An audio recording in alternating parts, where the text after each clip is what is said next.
Thank you all very much for coming. I'm Abigail Rokison-Woodall from the Shakespeare Institute, and this is Tracy Irish from the Royal Shakespeare Company. And today we're going to talk to you about our project, Signing Shakespeare. So I'm just going to share my screen with you.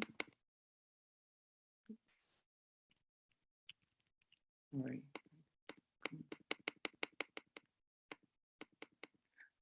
Good stuff, right. We're going to talk to you about our project Signing Shakespeare, which is a collaboration between the University of Birmingham and the RSC. So just to give some context, we're going to begin by explaining how we became involved in the project and what prompted its development. So when my son was about 2 months old, he was diagnosed with a condition called auditory neuropathy, which is a rare form of deafness with an uncertain prognosis.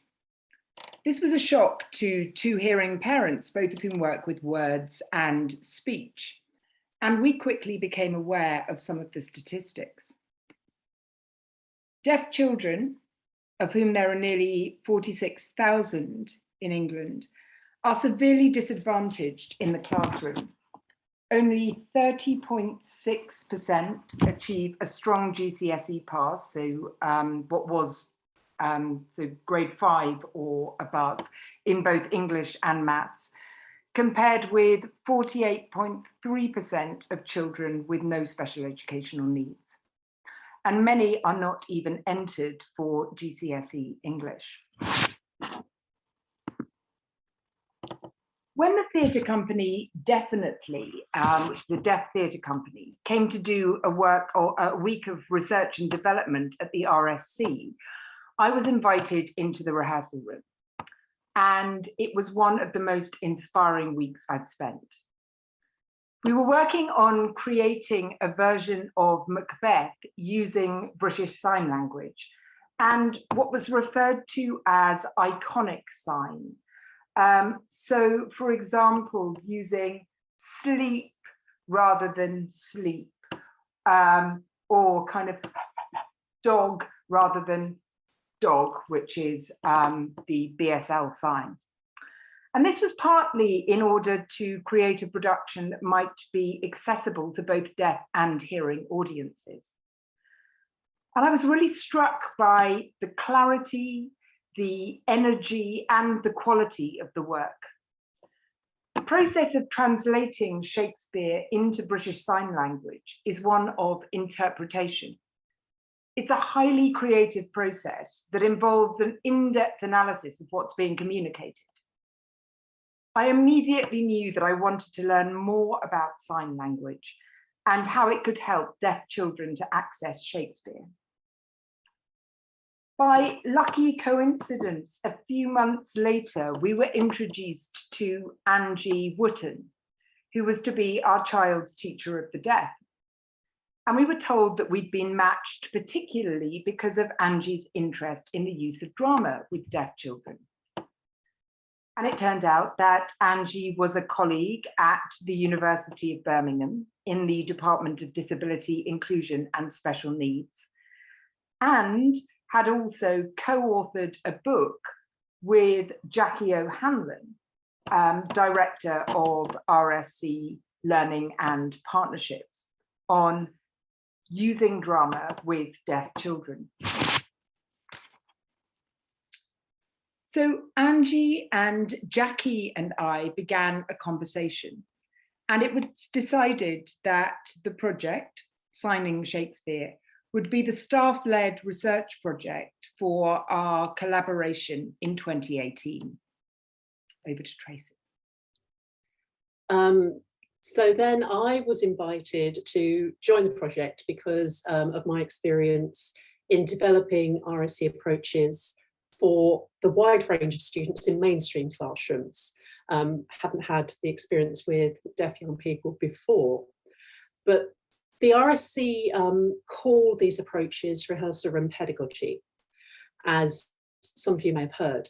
And we call it rehearsal and pedagogy because the approaches are based in the activities and the thinking that actors do in a rehearsal room to explore a play that they're going to put on as a production.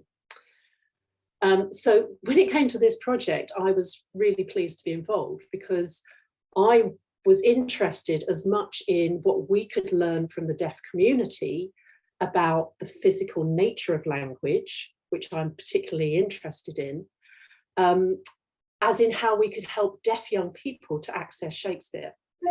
And as the project grows, I'm increasingly convinced that a great deal of our learning from this project can inform ways of working with all students in exploring how the rhythms and the metaphors of Shakespeare's language find visual and physical expression in performance. And we'll pick up on some of that later in the talk. So, why was a project like this necessary? What did we want to achieve? Well, our initial aim was to create resources to help deaf children to access and enjoy Shakespeare, to access his stories, his characters, and his language. Our secondary aim was to use Shakespeare and the process of doing drama to aid the social development of deaf children, including theory of mind, which I'll talk about a bit more in a moment. But actually, what's become equally important to us in the process of the project is to show deaf children that they can have ownership over Shakespeare's plays and to showcase the brilliant physical and expressive potential of British Sign Language and visual vernacular.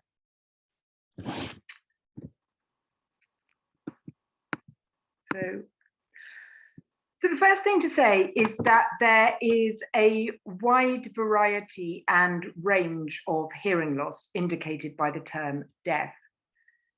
Deafness ranges from mild to moderate to severe to profound. And as indicated by this audiogram, a mildly deaf child might struggle to hear a whisper, or as you can see here, a tap dripping. But a profoundly deaf child might not hear a jet plane taking off next to them. Some deaf children will be given hearing aids or cochlear implants in an effort to help them to access spoken language. Others, in particular those from deaf families, might have access to sign language as their native language from birth. Now, an easy assumption to make is that if deaf children can't hear the Shakespearean text, they can simply be given it to read. But this is not straightforward. Deafness can impact on the development of a child's language and in turn their development of literacy. If we think about how most children learn to read, at the moment in schools, it's through a system of phonics, which requires children to be able to distinguish between individual speech sounds. If oral deaf children don't get access to hearing aids or cochlear implants early in their life, or indeed these aids don't work for them, they'll struggle to develop spoken and written English. Children who are highly proficient in BSL and use this as their native language are using a language the grammar of which differs dramatically from that of written English. So that affects a child's ability to read written English. The word order is quite different. And this is why putting the text of a Shakespeare play in front of a deaf child, instead of having them listen to the words, is really no better. Shakespeare, of course, brings an added difficulty in that it's already perceived as being difficult, unfamiliar language. Also, much of the meaning of Shakespeare relies on the sound of his words, the use of alliteration, assonance, rhyme, onomatopoeia, puns. They only work because we can hear the vowels and the consonants. We can hear words that sound like one another. So we were determined to find ways of making these aspects of the language accessible to deaf children, or at least finding ways to explore them through sign.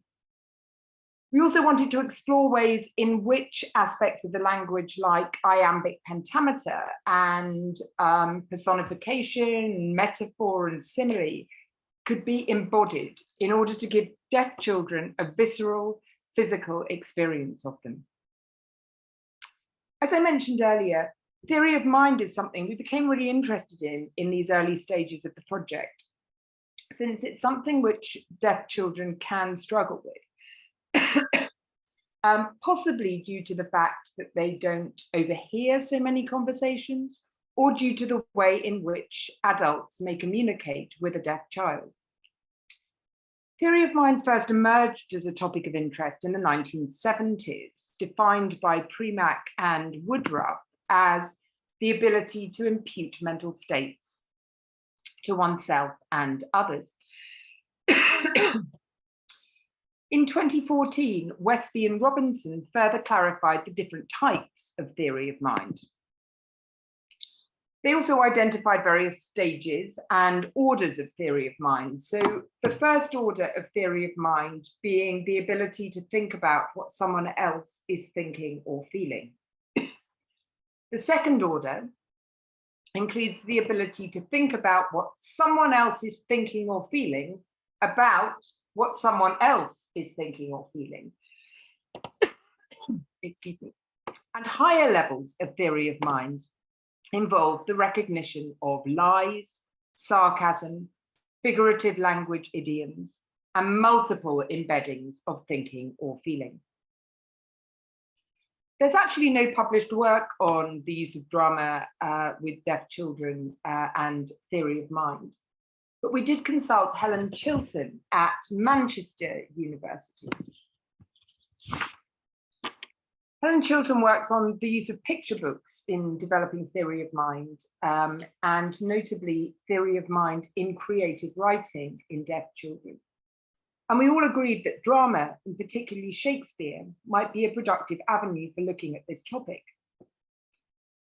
In the simplest terms, in a workshop situation, to inhabit the character of Macbeth is to make decisions about how that character is thinking and feeling, and to understand that Macbeth has thoughts and feelings that you, hopefully, don't have. But with Shakespeare, it goes beyond this, partly due to the level of dramatic irony, the way in which a character can say something to one character and then immediately turn to the audience and tell us that they're actually thinking or feeling something quite different. Or the way in which an audience often knows something that a character doesn't and has to hold both of these thoughts in their mind at once. So the next stage of research was to look at current RSC provision in order to assess how accessible or otherwise it might be to deaf children. So we looked at key points that are common across RSC, rehearsal and pedagogy that build on established good pedagogical practice in teaching generally. And these principles might be summarised as the points on the screen that you have there. So inviting in a child's prior knowledge, prior experience and their imagination, and co-constructively extending that knowledge and skills. Asking open questions to encourage dialogic debate and critical thinking, making text accessible and enjoyable, crucially, to encourage understanding and to promote future engagement with Shakespeare, with theatre, and with learning. And then also working as a pro-social ensemble to solve the real world problems of communicating a text to an audience as a group of actors will do in a rehearsal room. And through the activities that we have developed, these principles have been proven in mainstream classrooms across the country, across the world, in fact, to benefit the learning of young people from many different backgrounds and abilities. However, adaptations to these exercises are always important, depending on context, and particularly so with special needs, special educational needs, and disabilities groups. So Through our initial research with deaf actors and with teachers of the deaf, some basic problems with some of our common RSC exercises started to become obvious. For example, seems very obvious when we say it now, but you kind of have to have a moment of going, oh, of course. In a workshop with hearing students, we will often feed in instructions to follow or lines to speak as students are moving around the space. And with deaf and hard of hearing students, of course, instructions need to be given with all the students looking at you so that they can get the visual cues, which may include lip reading or watching the sign of an interpreter, as Naomi is brilliantly demonstrating here. We often use listening exercises as well, so such as asking young people to close their eyes and echo keywords as a speech is read aloud to focus on the keywords in that speech. Another thing we ask them to do is to stand back to back with their partner and to read their lines. And of course, you can see that exercises like this are problematic with deaf students and can make already vulnerable young people feel even more vulnerable. And as Abigail has explained, the seemingly obvious solution of giving deaf students written text is not always helpful because there may be a range of additional disadvantages in reaching the reading ability of their hearing peers. Many common exercises, however, such as inhabiting characters and settings through freeze frames and multisensory experiences, or finding meaning through physical gestures and rhythm, those kinds of exercises are as accessible and useful for deaf students as they are for hearing students. And the images you have here are with our pilot group of the first deaf students that we work with, who are embodying the text through freeze frames. Working with deaf practitioners was crucial to us in developing our understanding of the bridges to be discovered in communicating across hearing and deaf cultures, particularly in terms of that more focus on the visual rather than oral communication. And the general principle of learning by doing is a standard pedagogic principle for teachers of the deaf. And that fits very neatly with rehearsal and pedagogy, where you are up on your feet doing. This relates to the principle of embodied cognition. And that became another key concept for our research, along with theory of mind. So there are a few quotes on the screen about embodied cognition that you can look at your leisure. But essentially, embodied cognition is a term that captures increasing scientific understanding that, far from being rational minds carried around in unruly emotional bodies, all of our thinking derives from the patterns, the associations that are laid down in our brains from our emotionally coloured sensory contact with the world around us. It kind of has to go into your brain to for that cognition to work. So all this sensory experiential information adds up to the prior knowledge and the lived experiences that create each person's unique perspective of how they understand the world. Our personal unique schema of the world around us. And childhood and adolescence are times of building and testing those personal perspectives on the world. And so a crucial time when positive interventions can expand horizons for all children. Connected to this is this concept of us as highly social animals. We've evolved to be strongly influenced by our contact with other human beings, hence the importance of theory of mind in all our development. And the active embodied learning of the RSC's rehearsal and pedagogy taps into humans' innate embodied experience, innate embodied cognition, how we learn through the sensory experiences and the emotional responses of our whole body, and how our comparisons, how we compare our ideas with other people's ideas, our perspectives with others in our environments, and how all of that impacts on and develops our very personal, unique models and understanding of the world around us. So all of this, these principles of co-constructive pedagogy, theory of mind and Helen Chilton's work, embodied cognition, and a knowledge of the developmental issues for deaf children and the very wide range of what being deaf can mean, all of that fed into a theoretical framework informing how we then worked with deaf practitioners, deaf creatives, deaf students, and teachers of the deaf to begin to create Shakespeare workshops that would support young people to understand, enjoy, learn about Shakespeare. So following the research phase, we then did a week of research and development at the RSC on Macbeth with deaf actor Stephen Collins and sign language interpreter and actor Becky Barry. We concentrated on story, in particular sequencing. That's something that deaf young people can find difficult. Character, so inhabiting character and understanding different perspectives, and basic vocabulary. But we also didn't shy away from features of the language like rhythm, antithesis, metaphor, simile, imagery, and personification, some of which sign language can express very vividly. We also thought about how we might be able to deal with elements of sound and meaning. We then trialed the initial workshops that we'd created in 3 different schools for the deaf.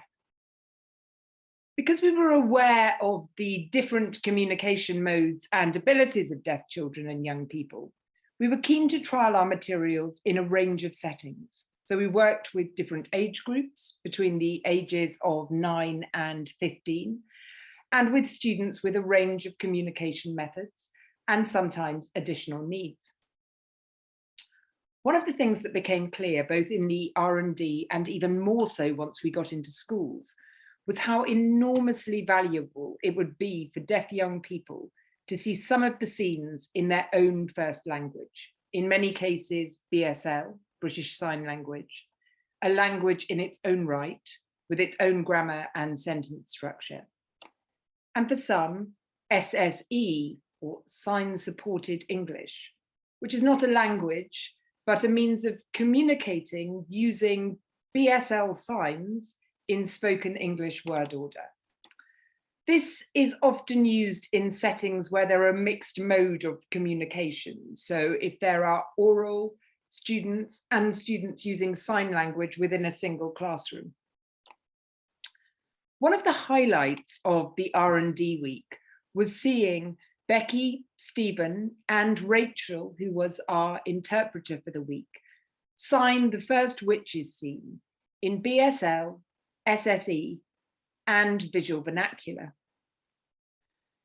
Visual vernacular is a term coined by American actor Bernard Bragg, and it sits somewhere between sign language, sign poetry, and visual art. It has its own complexities and rules. We also came to realize in the process of the R&D that it would have been beneficial to have had more deaf practitioners involved. And this was something that we immediately set out to do. The next step was to commission a pilot film of the first witches scene using deaf actors, which we did in BSL, what we called SSS, Sign Supported Shakespeare, and VS, Visual Shakespeare. We weren't adhering closely enough to the rules of visual vernacular to use that term, which again is very much owned by the deaf community. Instead, we were creating something dramatic, combining signs with elements of mime and creating a form, a bit like the iconic sign language I spoke about that definitely we're exploring in the initial workshop, creating a form that would appeal to both deaf and hearing audiences. So I'm just going to start by showing you our Three Witches films. So this is the witches in BSL.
Okay, this is the same scene in SSE.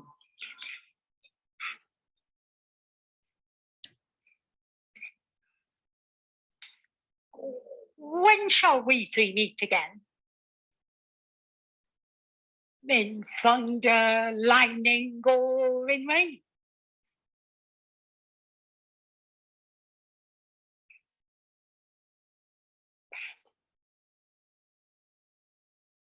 That would be Aaron, the second son.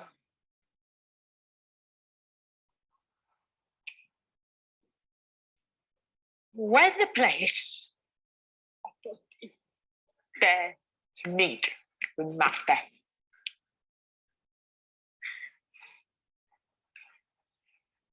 Fair is foul, and foul is fair.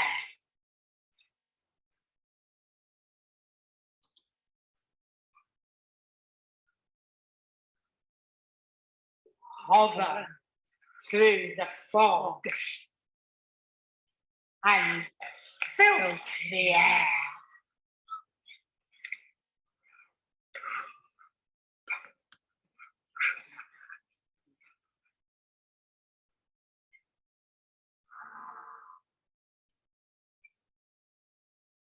And finally, the visual Shakespeare.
me. I was enjoying watching that too much. I suddenly realised it's my turn. It's just fascinating. It's just being reminded of, you know, the different possibilities of fair and foul that we get in that last version as well. So these films became central to the 2-lesson pilot scheme of work that we created for the whole of the first act of Macbeth. That was our pilot scheme of work for the whole first act of Macbeth.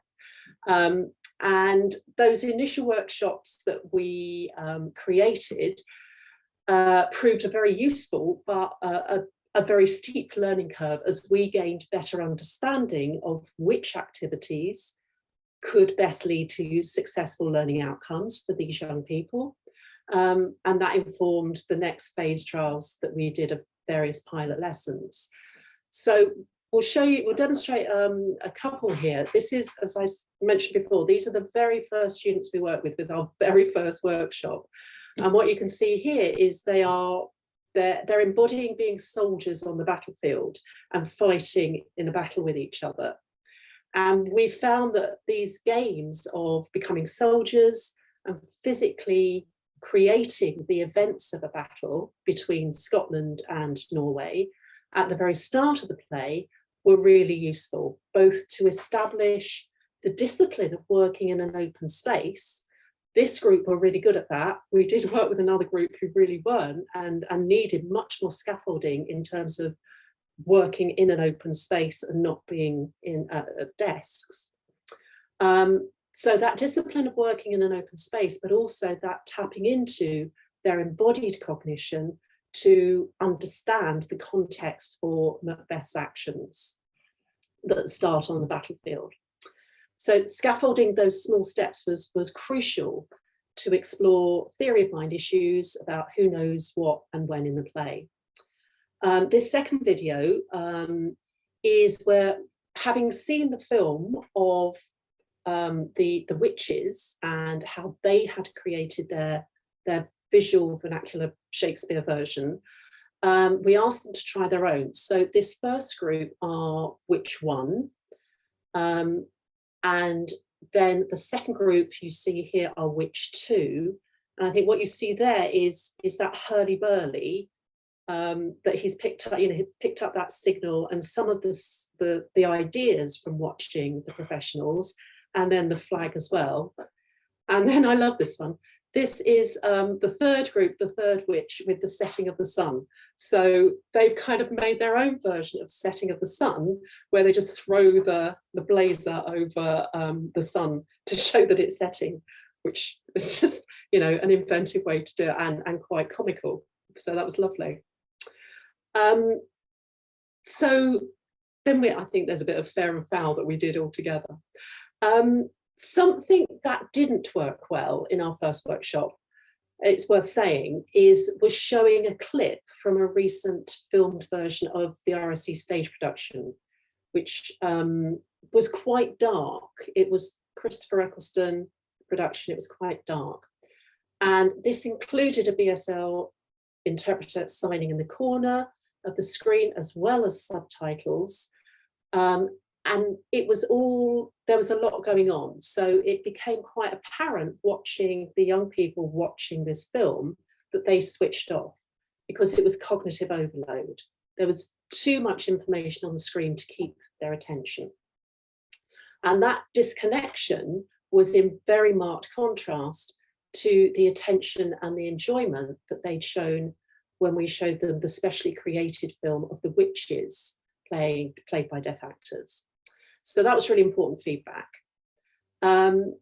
So based on our learning from these pilot trials, we realised how important these films are.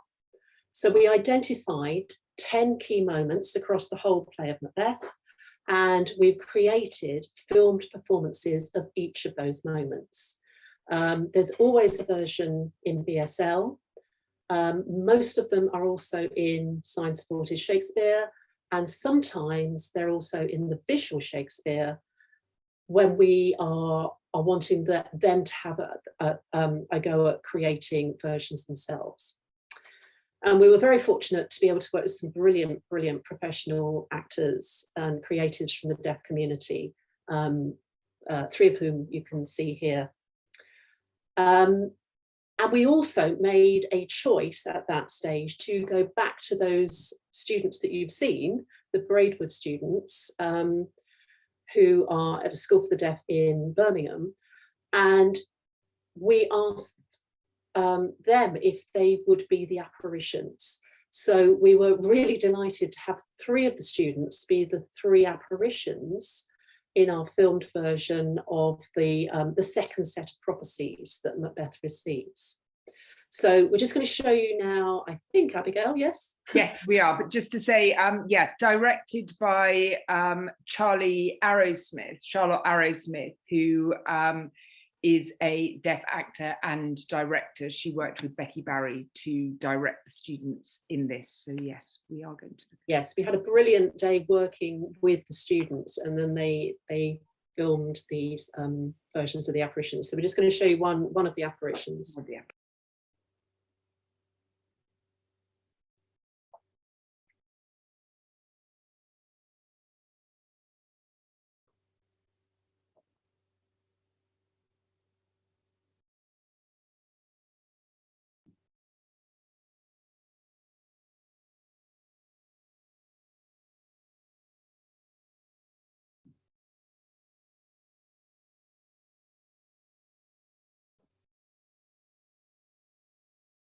So we do think this boy's got a bright future ahead of him if we can get him into theatre.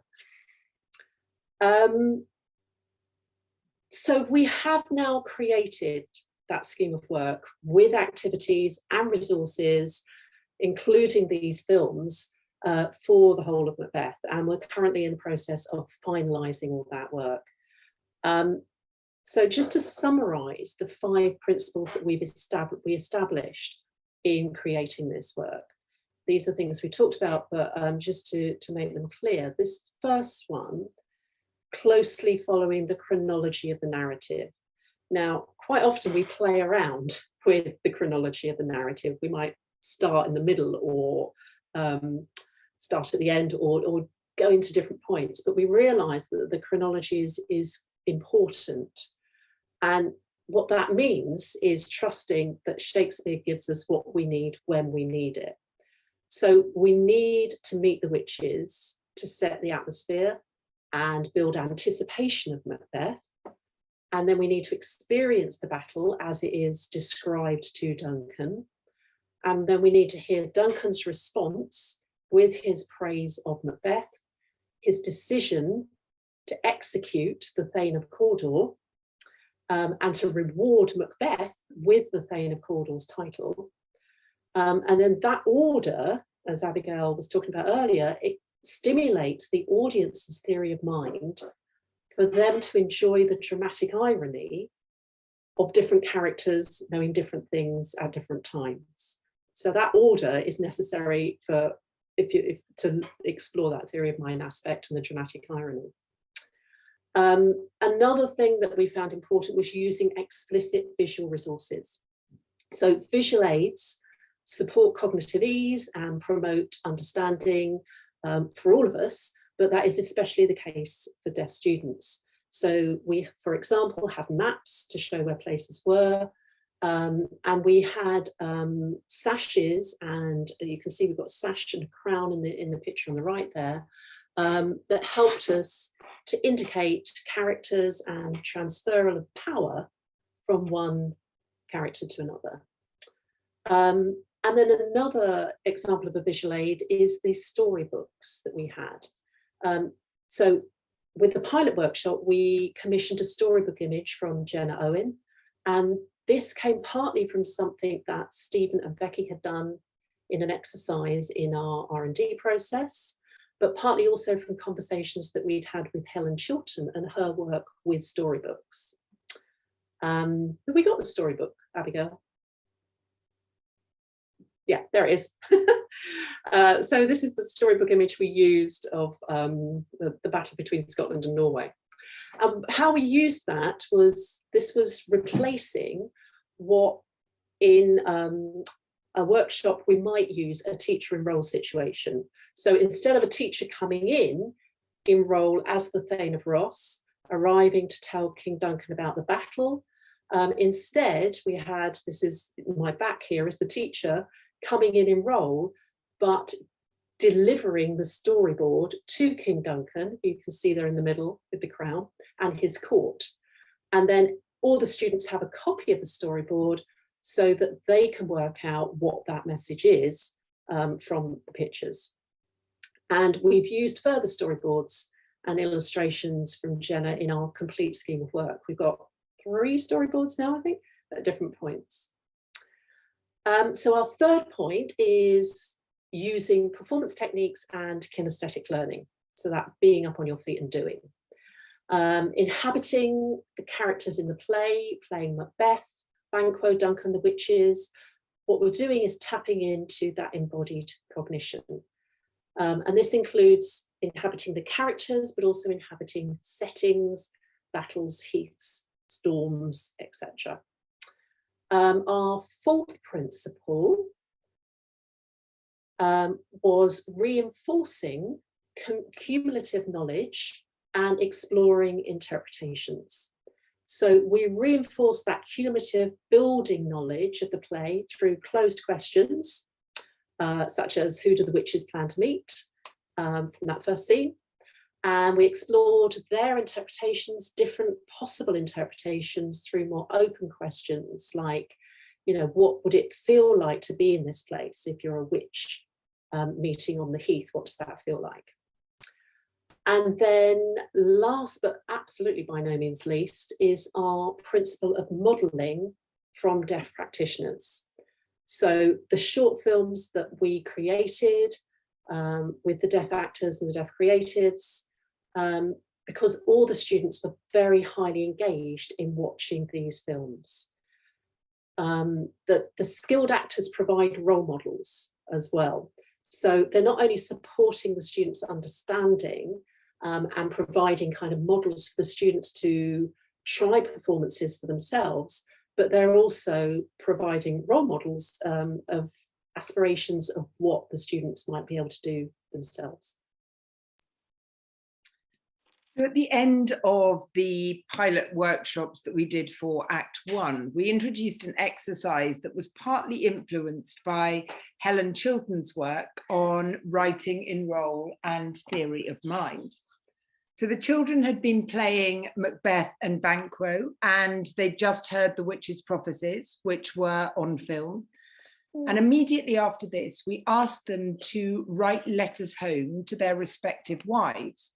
And there's a few extracts here, but what was really interesting was that we could see that the students in character as either Macbeth or Banquo, and therefore already able to understand and attribute feelings to someone else, were able to think, for example, that Lady Macbeth might be worried about them. So, dear gorgeous wife, please don't worry about me getting hurt, I'm fine, etc. So we've included more written exercises springing out of being in role. And this is one of the best ways to find the voice of the character and inhabit their mind. So we hope we've given you a flavour of our Signing Shakespeare project. For all of us, it's been a creative journey of learning and discovery that has been an absolute delight. Most of the time. We've begun to explore the issues for deaf young people that deaf young people are dealing with in studying Shakespeare, and to trial ways not just to support their understanding of Shakespeare's work, but also to develop their social skills and to offer role models in the success and creativity of the deaf adults that we've had in the films. And absolutely, we've learned an awful lot from the deaf community through this process. So our project, like so many others, was interrupted by the pandemic, and it was put on hold for a while. But this year we have been able to come back to it, and we've completed the scheme of work and the last films that we had to do. And we're currently preparing all those resources, and they will sit on the RSC website, and they will be freely accessible for anybody to use, hopefully from this September. We will be encouraging particularly teachers of the deaf to trial the work and to report their findings back to us so that we can learn from that and we can further explore the impact and the efficacy of this way of working. And we're hoping that that will then help us to develop further training and resources to support more teachers with deaf and hard of hearing students in their classrooms to work with Shakespeare. So we know that the RSC's Learning Zone is frequently accessed by schools in America. And we also know that there are more than 3 million deaf children in America. But America has its own sign language, American Sign Language, ASL, which is quite different from BSL. Although we knew that our same workshop resources could be used in the US, we needed to make films in ASL as well in order for them to be effective. So we were really fortunate to be awarded funding from the Billy Rose Foundation in New York to create American Sign Language versions of the 10 core films for Macbeth. But of course, COVID put this part of the project on hold. But we're now in the process of assembling a team of deaf artists and filmmakers in America. Of course, the pandemic set us back, as with so many projects. But even before then, I think we had to balance our ideals with limitations on time and resources. And I think what we hope is that our project will seed interest so that we can find funding to tip the balance more in favour of our ideals. So we hope not only to complete our work on the Macbeth scheme of work, but also hopefully to create resources for more plays involving more deaf practitioners and artists and technicians in creating the films and resources. We also hope our project can promote not just increased deaf awareness, but appreciation of how deaf artists and young people can bring new ideas and interpretations to working with Shakespeare for us all. So we're just going to show you a final film, which is Julian doing Macbeth's Tomorrow and Tomorrow and Tomorrow. And if you've got questions for us, do type them into the Q&A button and we'll keep an eye on that.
Right, thank you very much. There's a question in the chat. Percentage of deaf students using BSL only who were part of the project, and whether these students have different ways to express themselves during the visual Shakespeare. So we weren't privy to that information about deaf students born into deaf families, because obviously that information is private to those students. we know that there were a number of students that we worked with who were native signers. And there were a number of students who we worked with who were only using BSL. And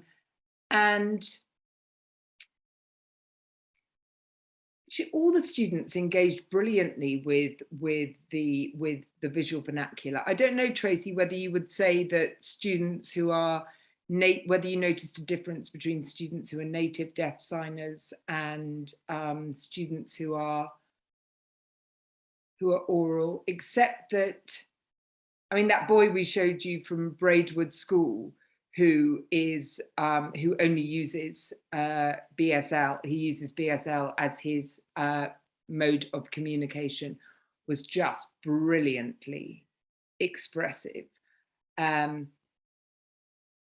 But yeah, I don't think maybe we're qualified enough to say whether there was a real difference.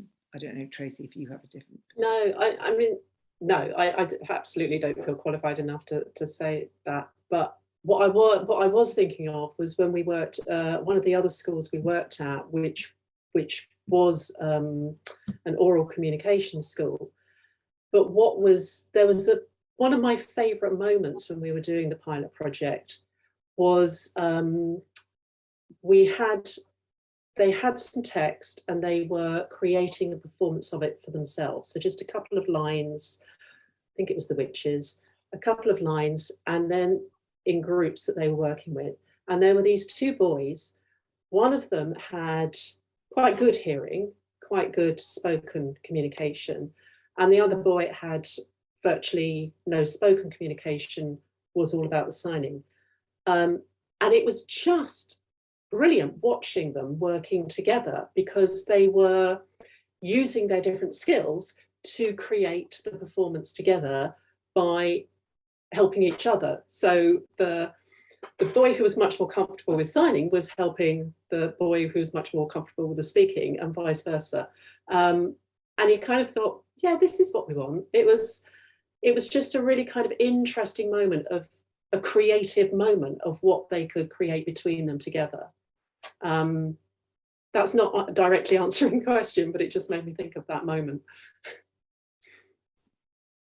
Yeah, absolutely. I mean, I think we did find that, I think it's fair to say that we did find at the schools where communication in British Sign Language is encouraged and a regular part of the curriculum, that the students were more physically expressive and comfortable with that.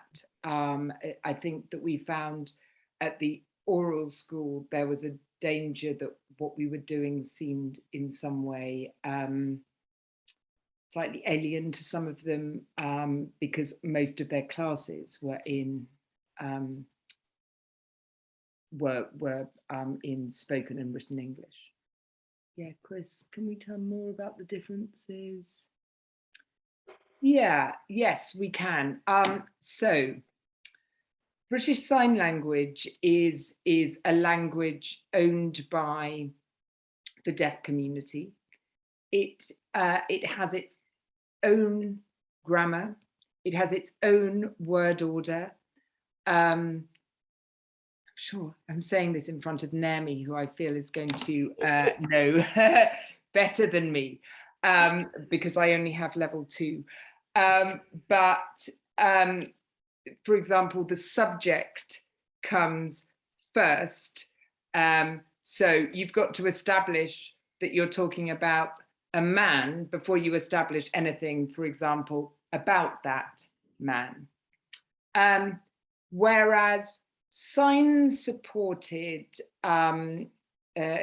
English is something that basically uses BSL signs in the spoken English word order, often to enable somebody to speak and sign at the same time. People will be familiar with Rose from Strictly, because who isn't? But actually what Rose was doing mostly after the shows when she was being interviewed mostly what she was using was sign-supported English as opposed to British Sign Language, because she was speaking at the same time as signing. And I guess if you're a teacher in a school where you've got some children who haven't had the opportunity to learn sign language, and it's not available everywhere, so you've got students who won't have had that opportunity, who are relying on both what they can hear with their hearing aids or cochlear implants, but also on lip reading, then you're kind of speaking and then also trying to sign at the same time, which can help those students and also support those students who use sign language. Visual, so there's nothing particularly different about the style of sign-supported Shakespeare. Charlie Arrowsmith, who directed the films for us, spoke really eloquently the other day about sign-supported English is quite close in some ways to Makaton. Again, Makaton is not a language of the deaf community, but it uses many of the signs of British Sign Language to support the understanding of students who struggle with either with hearing or with auditory processing. So it's really visual vernacular that differs. I hope you could see in that witches scene, in that it becomes it's a performance language as opposed to just a language of communication. However expressive British Sign Language might be, visual vernacular is something kind of more than that.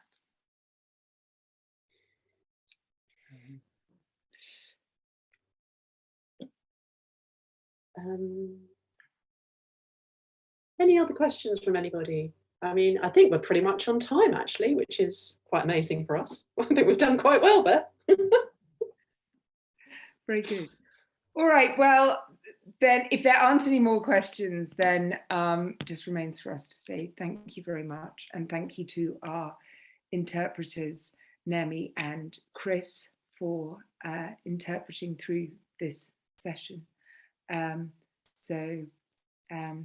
Yes, that's there was Charlotte Arrowsmith was in a production of Macbeth recently in, was it Leeds? I think it was Leeds, which had deaf actors, partially sighted actors, blind actors. There was a whole mixture of different people, able-bodied actors, working together. And I really wish I'd seen the production. I just saw kind of what was on the website about it. But yes, I think there's always lots to learn across the different communities about how we work with Shakespeare. So yes, I mean, we'd love to work with more communities, really. Yeah, indeed. Thank you. Right, thank you all very much. And thank you to Chris for inviting us to speak, and to Jessica for hosting this session.